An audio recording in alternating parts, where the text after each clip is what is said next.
welcome back to Literally Literary. If this is your first time joining us, be sure to check out our previous episodes. Today we are beginning our discussion on The Witches of El Paso by Luis Jaramillo. All right, everybody, how you guys doing? Welcome back. We're back. Yay! Yeah, well, it's 2025 and we're here. Thanks for tuning in. And we're starting a new book, and it's set in El Paso, which is super exciting Yes. because we haven't had a whole lot of opportunity to do that. Andale Prieta, Mm-hmm. and then Ben Signs Dead and Signs, of course. Brother Sleep. Brother Sleep. Cassie. Yes, Cassie's. So it's always fun to return home, I guess. And this book has a lot of buzz, no pun intended. All right. Yeah. Yes. But yeah, it's been a minute, right, that we hadn't assembled, as they say. And we here, just us three for I think, right? Did you guys want to say a few words now. about that? Yeah. Go ahead. Rena, we Vanessa. miss you. Yeah.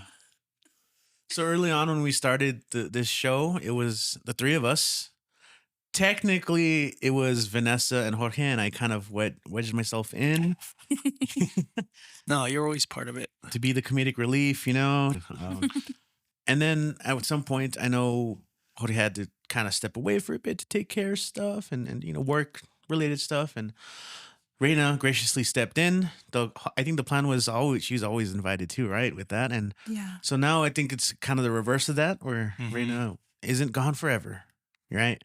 Never say never to that, but yeah. So we're gonna come back to the three for now, and I think we emphasized to her, and if you're listening, Reina, the door is always open, right? If you do want to cover a book or certain in the future, then there's no commitment to that. We love it anyway. We just want to let you guys know that's what's going on. Yeah. And Reina did such a great job too, leading us through all those books we covered for sure. Yeah. She's gonna be missed for sure. So a big thank you.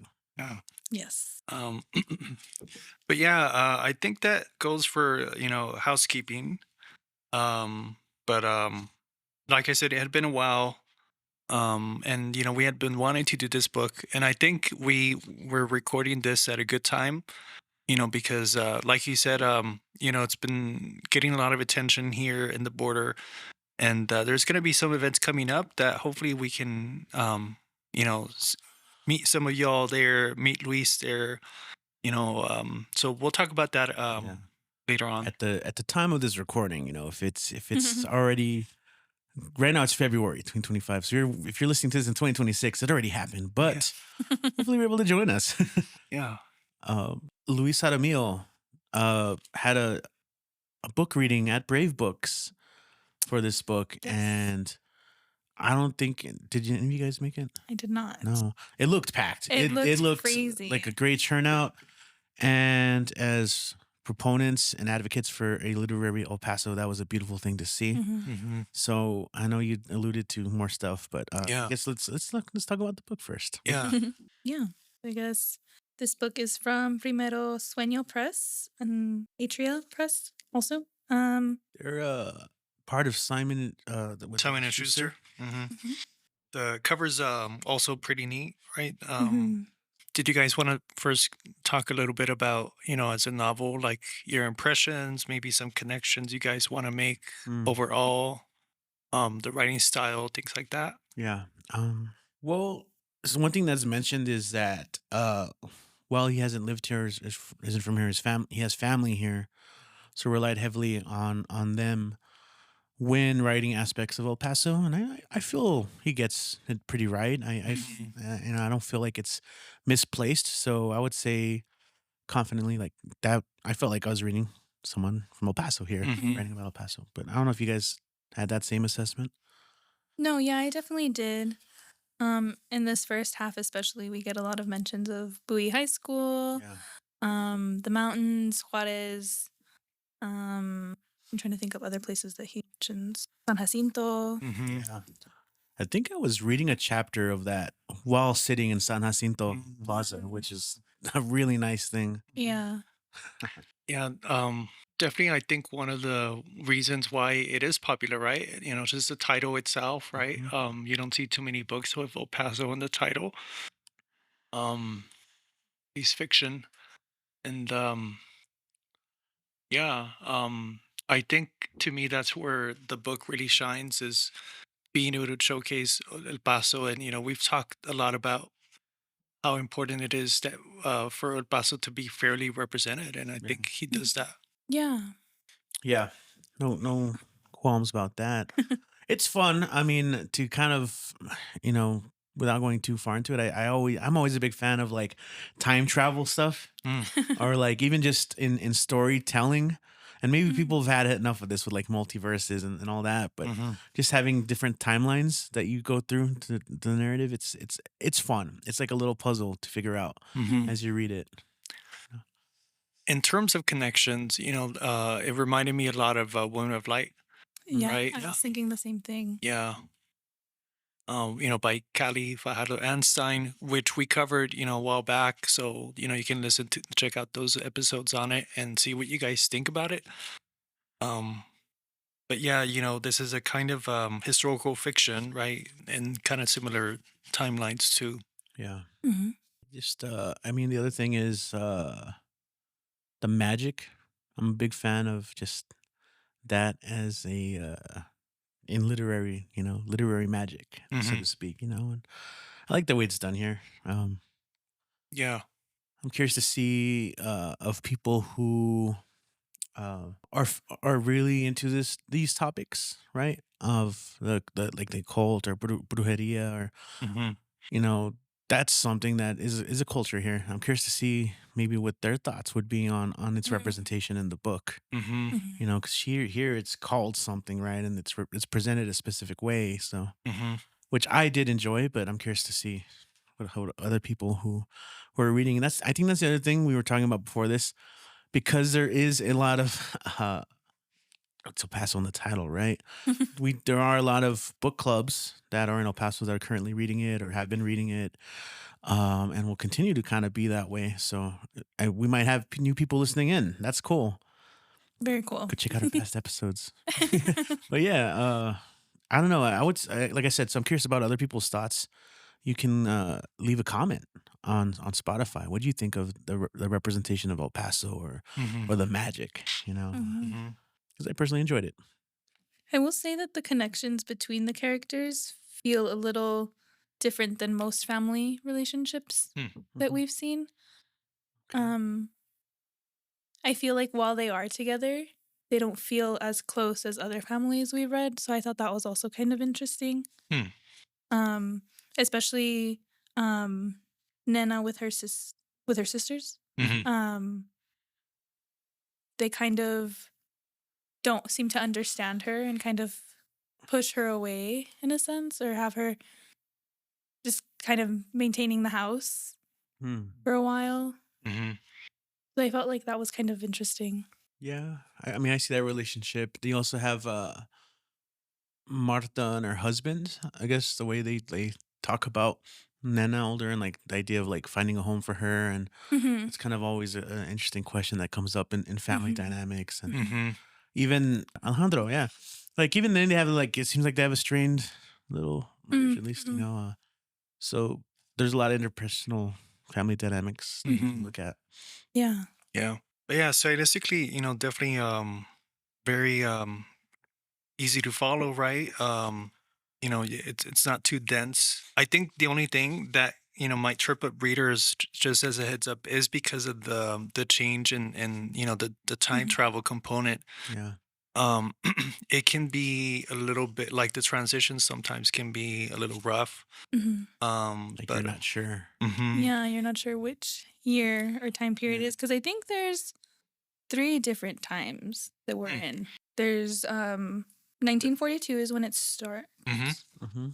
and Oh then she right, goes back into 1793 or 94, something like that. yes, Yeah, 1792. 1792. And then later on, there's another jump where Nina is older, and Mm, I'm thinking it's like the 2000s at that point. mm. because they're texting. Yeah. So I think it's Right. around that time. Right. I think there's about 3 different time periods that you're jumping between. Mhm. And yeah, the transitions can sometimes you have to make sure you're paying attention, and also it takes a little while to determine which one you're actually in. Mhm. And then I know you guys said you were listening to the audiobook. So, I'm curious, like, was that even harder, or like does the audiobook provide like a chapter, like at least the chapter change or what? Yeah, it says like it just says the number of the chapter. Mhm. Um and it was helpful to have that to read along to. I definitely recommend it for students, Mm. if especially lit students, if you have a lot of readings to do. Listening to the audiobook while you're following along is definitely really helpful in helping you focus on what you're reading, um, without getting too distracted. Okay. Yeah, that's good to know.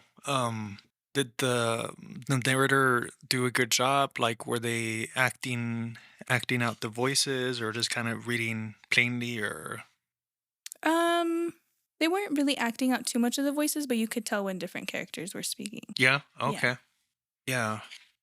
I know, especially for like this new generation, right? They're using more ebooks and audiobooks, like you mentioned. So Mhm. it's good that this one is available in Mhm. those other forms to make it more accessible. Because I know like people just get intimidated, right, by like a big book, and this one's about like almost 300 pages. So Mhm. yeah, but other than that, if you can keep track of that. I think other than that, I mean, it was easy to follow. Um, the plot isn't. I didn't find it confusing. Except for like I mentioned the timeline sometimes. What about like themes that you have picked up on? Mm, well, I thought the connection between religion and I guess the magic Mm. was interesting, like how they are witches, but they don't necessarily call them that. Mm-hmm. Um, and they are in a coven, but then they go to mass. Right.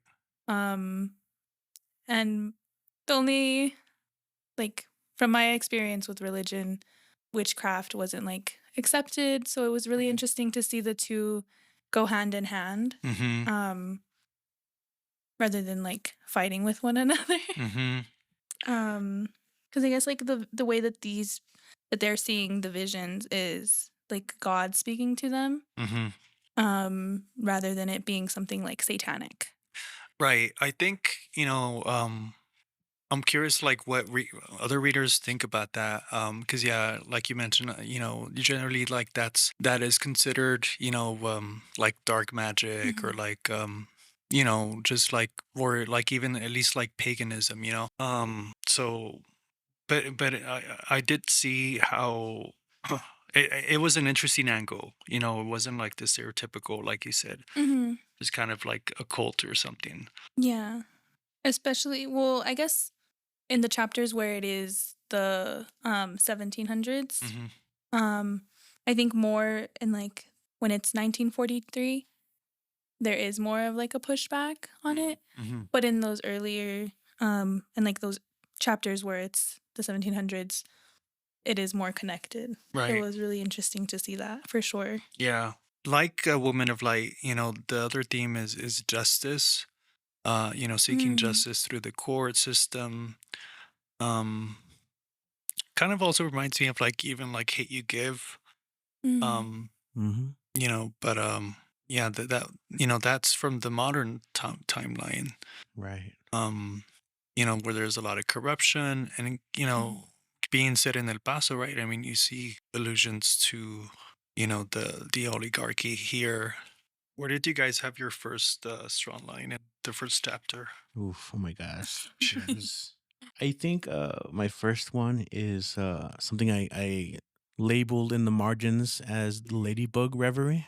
Mm, And I didn't realize that the ladybugs would have such a prominent role in its connection to Mm. the power at first. mhm. But I do think that the description of it is interesting because at first I just thought it was such an interesting way of presenting a character's inner thoughts by having the moment, the dialogue between Marta and Sofia broken up by these like reveries, these thoughts that she's having by a little bug crawling, right? But really, like, it snowballs into her kind of her inner self that she kind of keeps in these inner thoughts of like maybe she'll lose the case on purpose and run away with a young lover and leave her family behind, and like, just these kind of wild fantasies. Mhm. It's such a good way to introduce our character in the first chapter, and like some of her tension, and a little bit of this inner wildness that, and there's a lot of exposition, I think, done well too in the first chapter. In Mhm. addition to that, but the way she kind of like insults Sophia accidentally, but she's blunt, right? I'm just saying the truth. Mhm. So yeah, that was my first one, the ladybug section, Mm. or the ladybug reverie that I highlighted. That I liked. I think mine was on page 3. Mm. The description of the Franklin Mountains Mhm. and just like El Paso Mhm. was really nice. Mhm. 'Cause that's the first time that you really get to know where this is at, I guess. Other than in the title, obviously, but this is the first time you have a description of the city.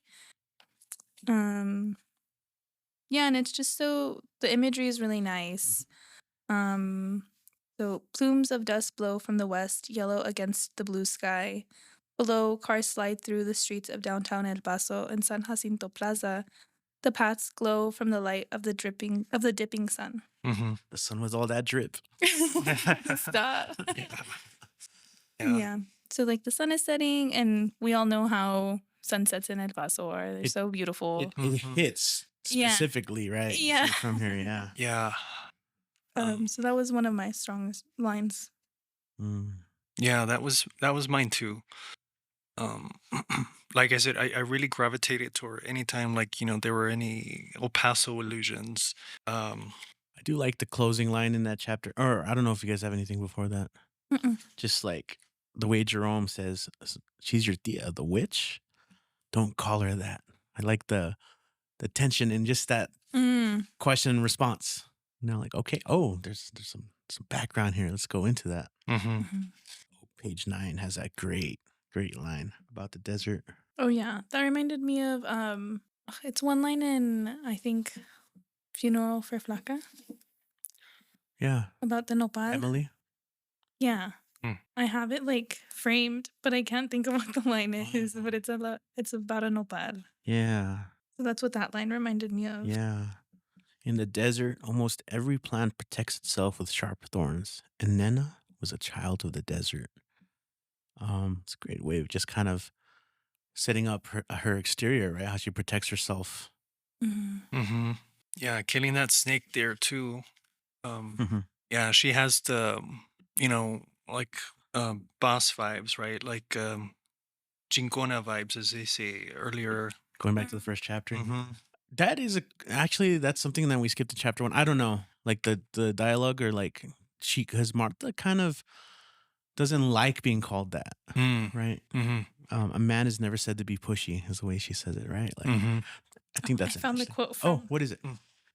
But she is un nopalito, curved with spines of resilience, more backbone than you will ever know. Yeah, So that's what that reminded me that of. is a Yeah. good quote. Do you have that frame? Yeah. Ooh, In my office. that's awesome. Mhm. Yeah. Anyway, Chingona energy, right? Yeah. Yeah.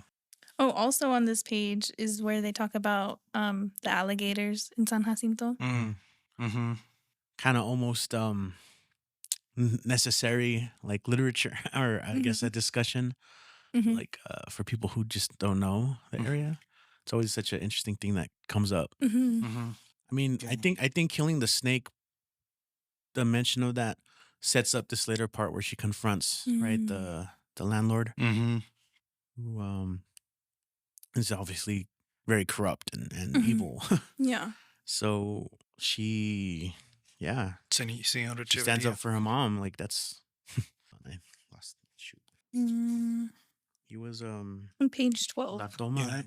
Yeah, Nana remembers her parents fondly, thinking about her mom, telling her that she could be whatever they should be, whatever they want. And this is just before she's taken away, right? Too, in this chapter. Right, And 'cause, yeah. Sister Benedicta. Mhm. Yeah, that's on 16. Okay, okay. Yeah.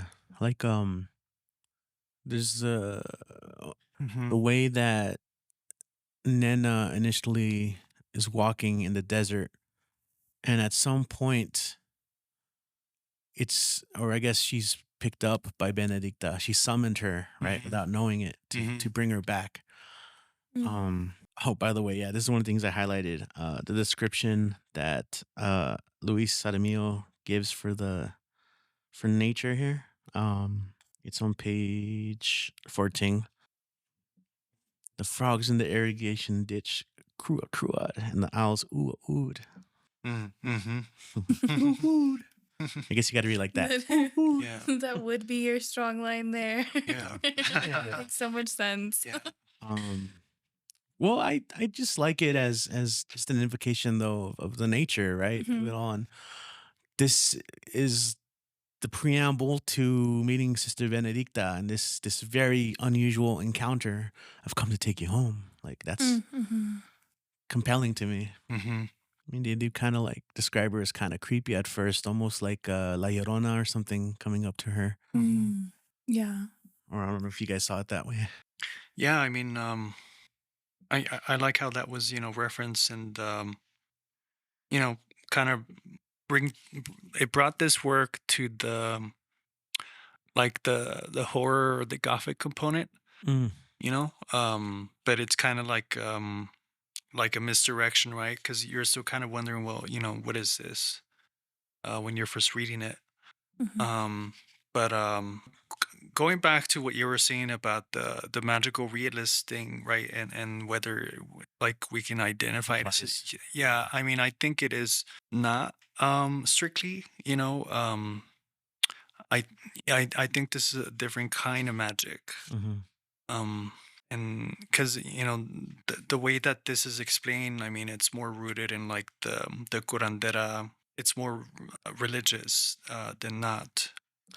Right. Because the emphasis is that she was praying for help, Hmm.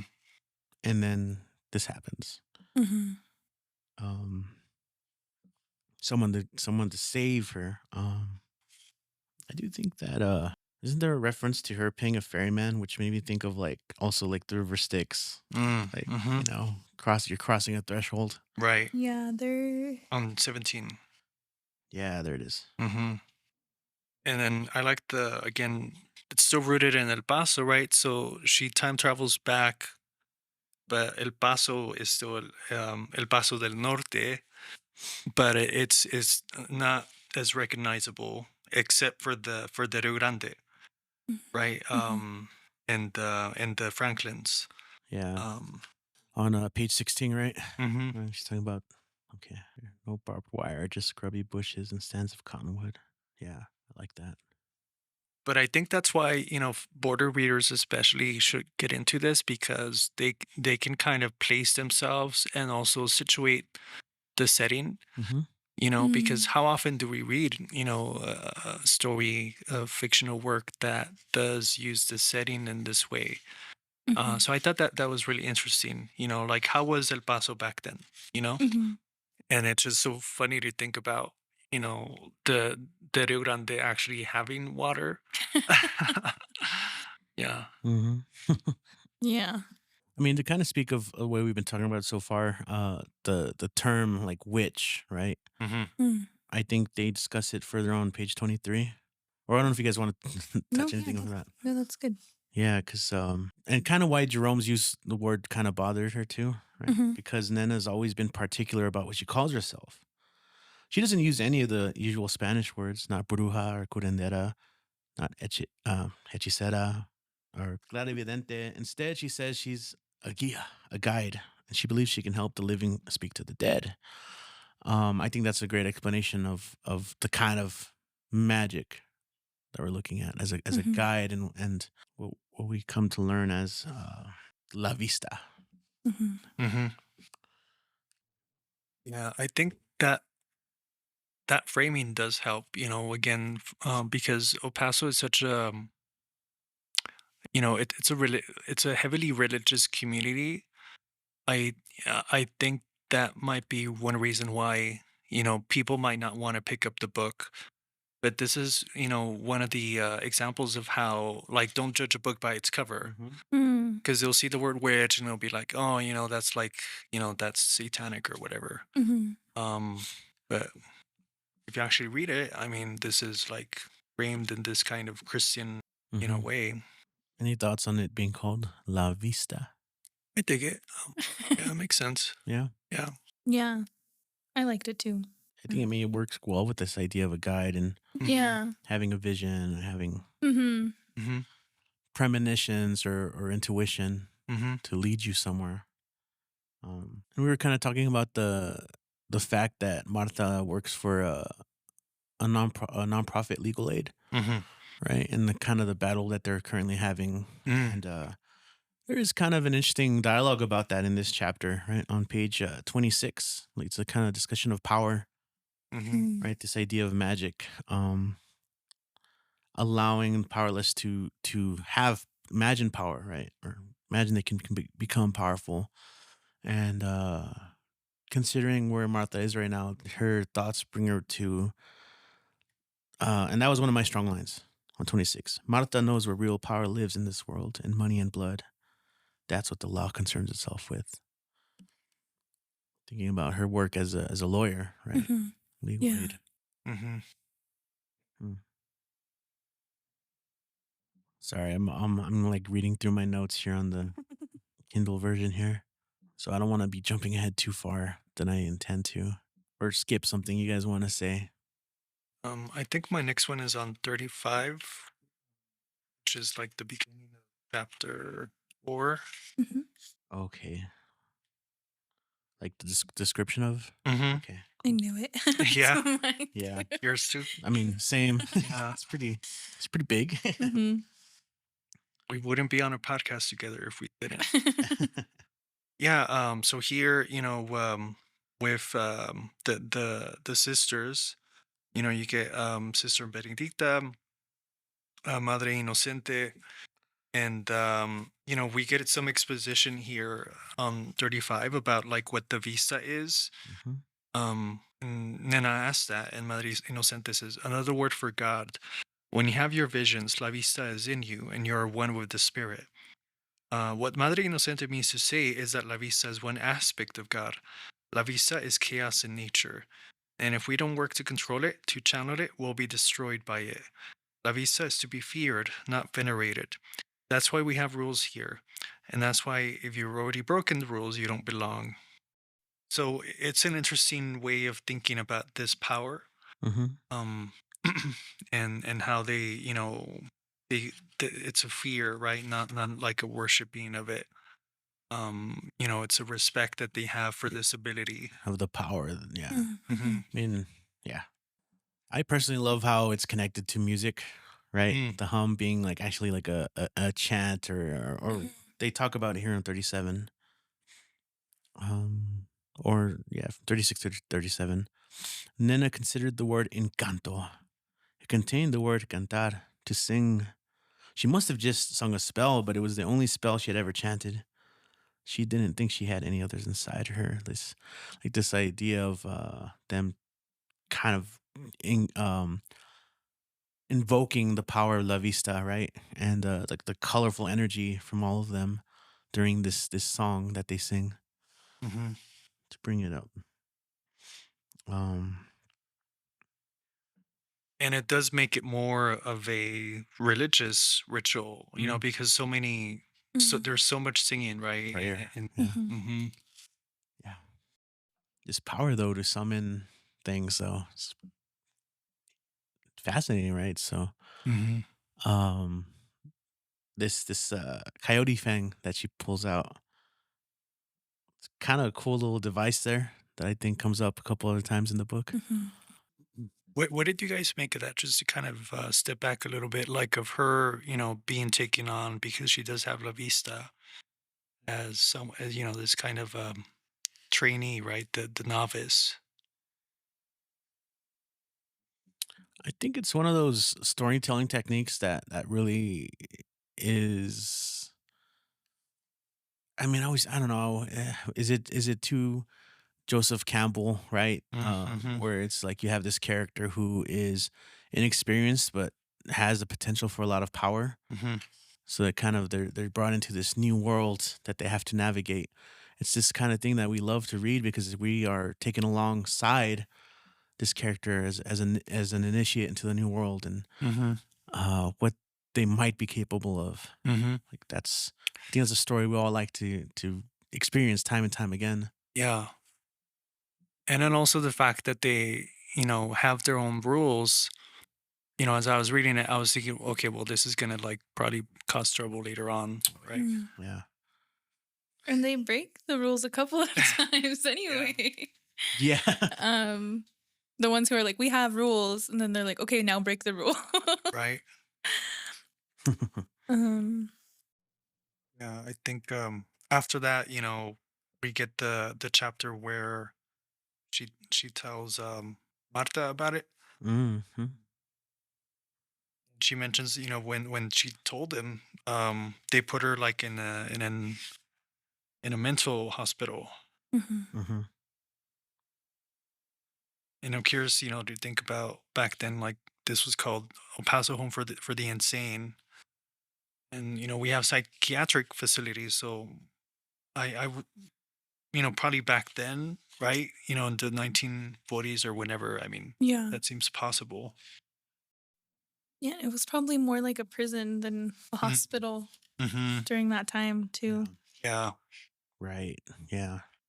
So this chapter we also get the kind of like I'd say that one of the cruxes of the novel in which Nana requests Marta to help her find her lost daughter Mhm. Rosa, which obviously comes as a surprise to Nana. And there's a nice part there at the end of the chapter about family stories. I'm sure you guys had that. Yeah. Wanna Yeah. yeah. Yeah. Where it says, Marta thought she knew all the family stories, though whatever happened with Rosa must be more of a family secret. Mm. Family stories teach us how to live. Family secrets teach us to kill parts of ourselves. Oof. Marta wants to know what the secret has passed down to her, what she was taught to kill. Wow. Reminding me a lot of, the book we just read before this, Too Many Stories, or what is it? Yeah, just straight up too many stories. Mm-hmm. Yeah, the things Mm. we keep in. Mm-hmm. Mm. Oh man, that's just reawakening scars from the discussion of those past books. Some of Yeah. those heaviness. Mm. uh, Or even Sabrina and Karina. Mm. Yeah. as when we talk about like kind of multi generational stuff in a lot of the books we've read, including this one of the things we always kind of talk about is how we keep that stuff in, and it leads to all sorts of issues. Yes. Yes, and Yes. I think I think as a society we're getting better about talking about this stuff, but I do think here on the border, there's this culture that Yeah. we have to feel shame for it. So a lot of people don't want to talk about, Yeah. I would agree. yeah, mental health and just conflict. We tend to keep it pushed away, Mm-hmm. Yeah. which I do think manifests in Marta's inner self that we talk about in chapter one, right? This self that wants to be free, that Mhm. feels caged in. Mhm. I don't know if you want to expand any more on that. Yeah, I think I don't want to go back to chapter 1, but there No, was yeah, one line in not that. chapter 1 that stood out to me, where she's talking about like her anger. Mm-hmm.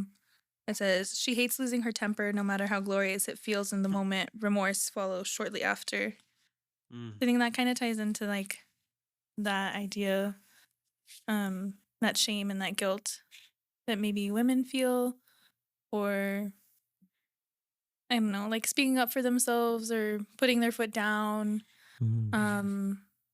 Even if it's gonna benefit them, like that anger, Yeah. they do feel guilty afterwards. Yeah. Yeah, I think a lot of people could probably relate to these things. Yeah, Yeah. when thinking about even just our families, or Mm. in some way. And every time I close and reopen the app, it sends me all the way where I left off, Oh no. which is fine. But I have to scroll all the way back to where we left off. let's see. Okay. Oh yeah. So Rosa comes up. Hmm. Yes. And it's good that Marta does say, I'll help you find her. Um, Hmm. and you see there the family coming together, and Mm. um, it gives them a mission to do together, and going back to like Joseph Campbell, right? Like putting putting together people, that you can't do this alone, right? Like Zelda, right? It's too dangerous to go alone. Um, I don't think Richie picked up, but Oh, I'm sorry. I was reading yeah, ahead. no, you're good. Dang it. I'll have to listen Yeah, on the edit. yeah. What was the reference there? Zelda, Oh.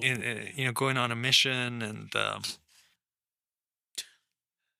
and then in chapter 6, I like also how it brings in a little bit here of women from a historical point of view with you know um feminism and like Chicana studies with Gloria Anzaldúa, where it says, Nena was made aware that there were two kinds of houses, two kinds of women. To be respectable, you either had to get married or you had to be a nun. That was one reason Nena had left for him the Baltos. In that world, women could be soldiers. Mm. Um, but you know, that reality, right? That's the way it was for women until, women gradually or fought and gained more rights in the 1900s. Um, but that and then the third option, right? That not many talk about, which is like they could be a sex worker, right, at a brothel. Um, but um, but yeah, I mean that's another, I think, historical fact that is important for people to know that they might not realize, until they Mm. think Hmm. about it. Hmm. Yeah. So yeah, during these chapters, in the coven, or that's not what she calls it. What do they call it? Because Um. I'm Convent or is that because I the convent? Yeah. No, there's another. Well, because there's another word that they use, but it's only like when they gather. Yes. Where is it? That's what I meant. I can't remember. It starts with an A. My oh, right, right. when I was reading this, I was on. Aquelarre. Mm-hmm. Yeah, there it is. I was watching Agatha all along Mm, while I was reading this, so it's kind of like mm, blurred in a little bit. yeah. There's the coven in that. But we learn more about the daily life there, how strict it is, and the rules they have to follow, like you were saying. Mhm.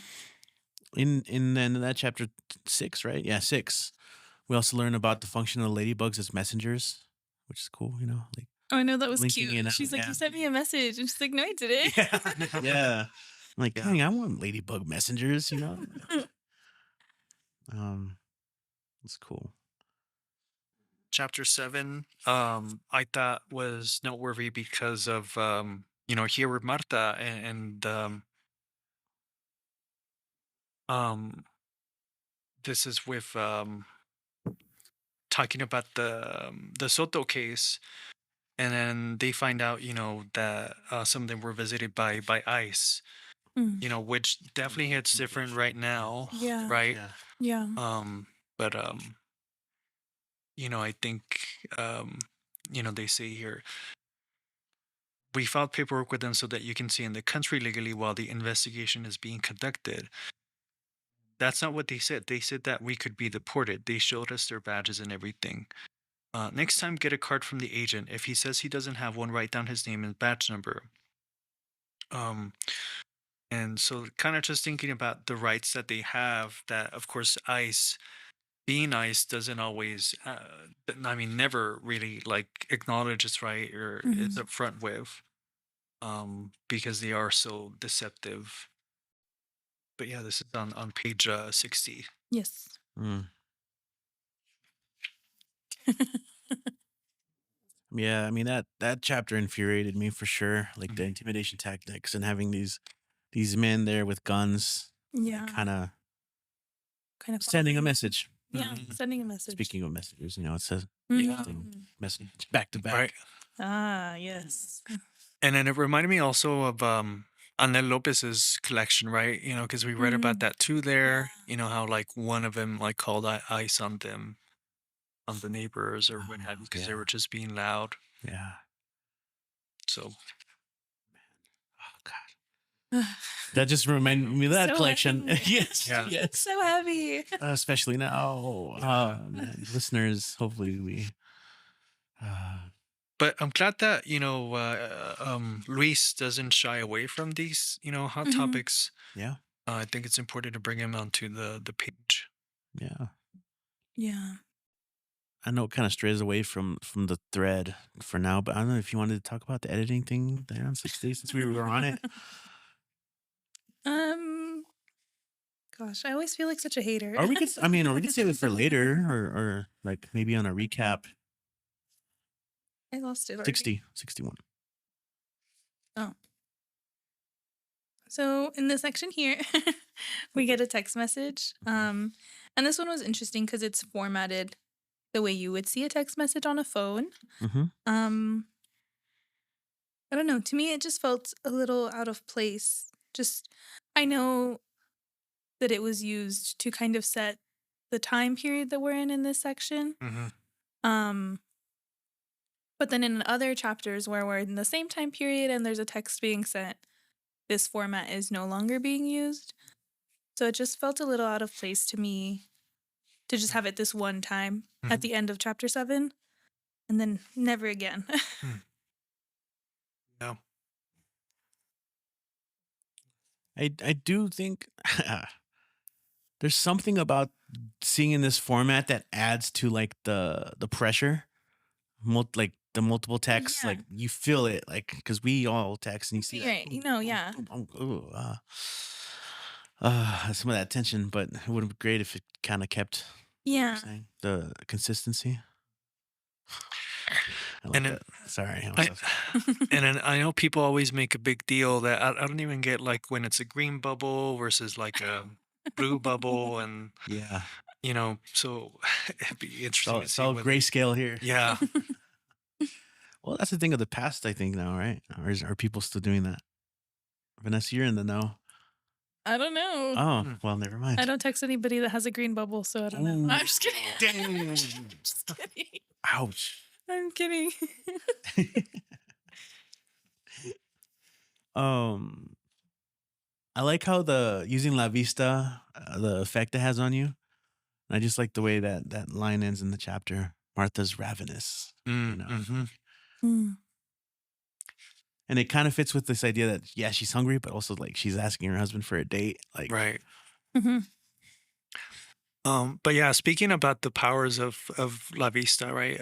It did kind of remind me of the way that it was described of, like, anime lore here, Vanessa, so you might not get it, but Yeah. the Kaioken from Goku, because both are like meant to like enhance the senses, and then I mean the Kaioken doesn't give you a vision, but like it's a similar thing that does leave you like if you do it too hard, it can kill you. yeah. But and then he also had to learn it from someone, but I don't know, maybe that's a stretch. Nah, man, you gotta have those pop culture tie-ins. Yeah. Now that Reina's no longer here, so You have to work twice as hard. And then we get two curanderas here, right? Later on, Doña Hilaria and Señora Beatriz. What chapters are you on? 8. 8? Yep. Okay. Yeah. So I see that's on 72. Is that explanation about your body needing to be replenished? La Vista. Yeah, food is. Oh, go ahead. No, that's exactly what I was going to say. Yeah. Same page. Go ahead. I was just gonna say that Finish. food is really big throughout this whole novel. I know we didn't mention it in the earlier chapters, but they talk a lot about food, and they're always cooking Right. and all these different. They're going to the store to buy food. So definitely not a book to read on an empty stomach. But yeah, that's another of the big draws for me, this book, because we haven't read too many books that are like, I would say probably like Ben Science's book stands out a lot for its, portrayal of food. Mhm. Um, but yeah, this one, chilaquiles, and then, can't remember if we get chicos later on. Um, but yeah, I mean, just Mexican and Hot chocolate, mm-hmm, Mhm. burritos. mm-hmm. Yeah, so the we've talked about it with Ben Science's collection. If you guys remember, the power that food has to heal, and Mm. literally here, right, almost because of, like you said, you need to be rejuvenated through the food. So more, Dragon Ball lore, but in Dragon Ball, like there's this like senzu bean that you take that just kind of heals you magically. But here, I like, it's natural, right? These are like, kitchen remedies.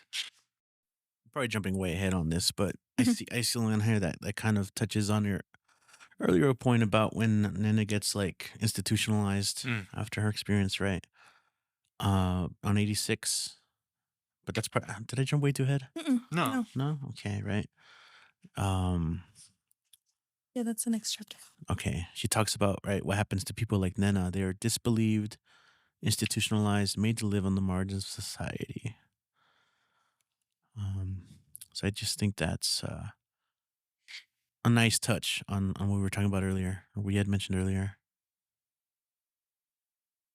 Oh, this is the party, right? This is the Christmas party. Yeah, they're like remembering the Christmas party. Okay. We also find out more about the Soto here, right? On 84 and 85, how there's a corruption there.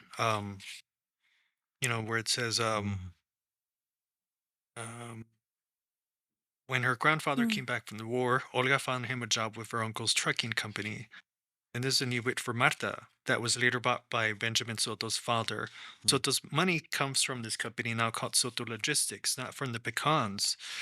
And Soto's trucks work in a pretty narrow niche, transporting industrial goods from maquiladoras in Juarez and then across the border, either to the train station or to other trucking companies, and then move the cargo throughout the rest of the U.S.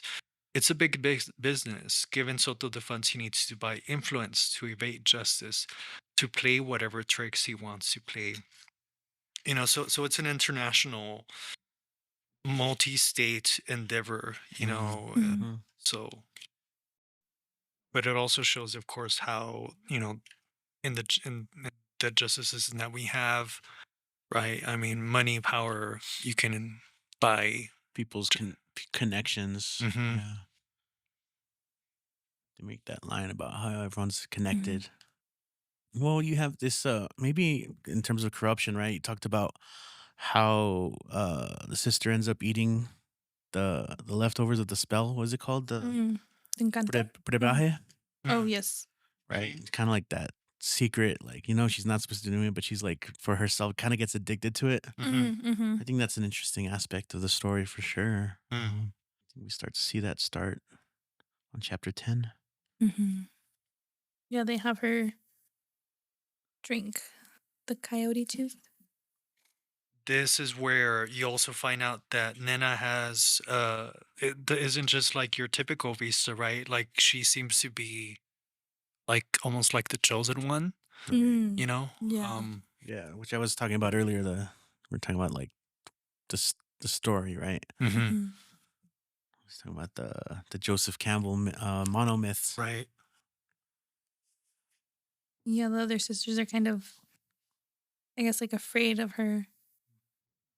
I felt weird reading this chapter. Like I Yeah. felt like I was somewhere that I wasn't supposed to be. Like I was Hmm. just like, I guess, like eavesdropping Yeah, on right. the whole situation. Yeah. Like it's supposed to be some secret thing, but here I am. Yeah, right. Me. Hmm. It's like, oh, I shouldn't be here. Yeah. But I can't look away.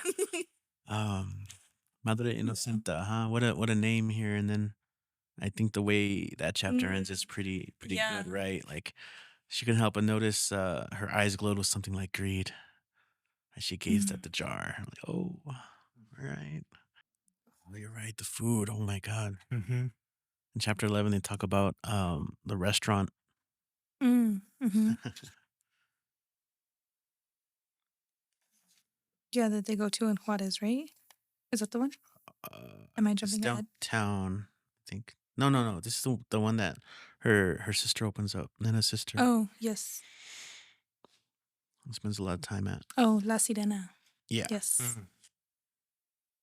All the lunchtime deals and shake. Was it the movers and shakers? The ongoing deals. Of the city.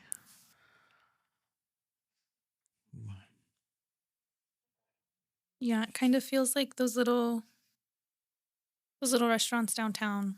Mm. The little secret ones that like you have to know about them. Yeah. What page was it on? Oh, on 115, 114, right? Yeah, well, I guess it starts on 112 and 113. Yeah.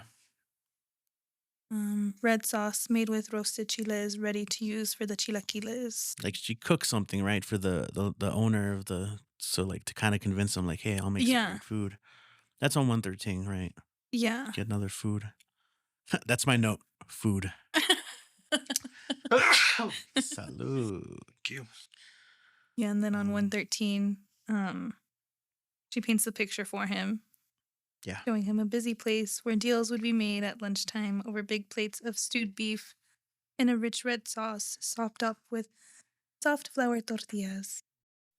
Yeah, and then they mentioned the Hotel Cortez there. Mm-hmm. On 114, I liked the line, as a waitress, Marta served tables of first dates, often overhearing the couples ask each other where they went to high school. A question often asked in El Paso, the answer communicating information about class and social status in ways that Marta still didn't understand or doesn't understand. I thought that was funny. Yeah. Because I'm always getting asked that question. No, it's kind of like the cliche thing that people ask you. And I've seen a lot of people, that's like the one passage that people share about this book. Right. So earlier when we were talking about like how Luis Jaramillo does a pretty good job of capturing that kind of stuff, that's something you pick up from asking people who live here. It's such a yeah. And then it's El Paso High, right? And it's kind of interesting how it's seen as like upper class and versus Bowie or something. And I mean, that is kind of the way people ask, right? What side of town you grew up in? Where are you from, kind of? Yeah, it's interesting. That chapter ends with a coyote again, right? Yes. And staring at her, which, ooh, mystical, ooh, magical. They are mystical coyotes. 12 takes us back in time, and we discover Priest being not so priestly, right? Well, or depends who you ask. what we're saying, yeah. Well, I mean, I guess a surprise, right? Corruption everywhere, kind of abuse of power. Yeah. Even in this time period. Yeah. Or especially in this place. Yeah. I'm trying to remember, like, if there's, it reminds me of, what's it called? That movie where, Philip Seymour Hoffman plays a priest. I don't. But it's really good, and it's kind of similar in terms of the power dynamics between the priest and the Mother Superior. Starts with a D, like the devout, maybe devout. But I highly recommend it. Kind of looking at doubt. Yeah, there you go. Okay. I was way off. He had a couple extra letters. It's close. Well, maybe we can put a pin there and maybe a bookmark. Come back to we all have our bookmarks. And come back for part 2. Cool. Thanks for listening, guys. Don't forget to leave comments if you're watching on, I think, Spotify, or even, I guess, on Apple Music. You can leave comments as well. So what do you guys think of the book so far? Let us know. Let us know. Thanks for joining us on this episode of Literally Literary, recorded at Power at the Pass and brought to you by Border Senses. This episode, we began our discussion on The Witches of El Paso by Luis Jaramillo. If you haven't read it, we hope we inspire you to pick up a copy. Join us on our next episode and follow us on Instagram at literallyliterary.ep.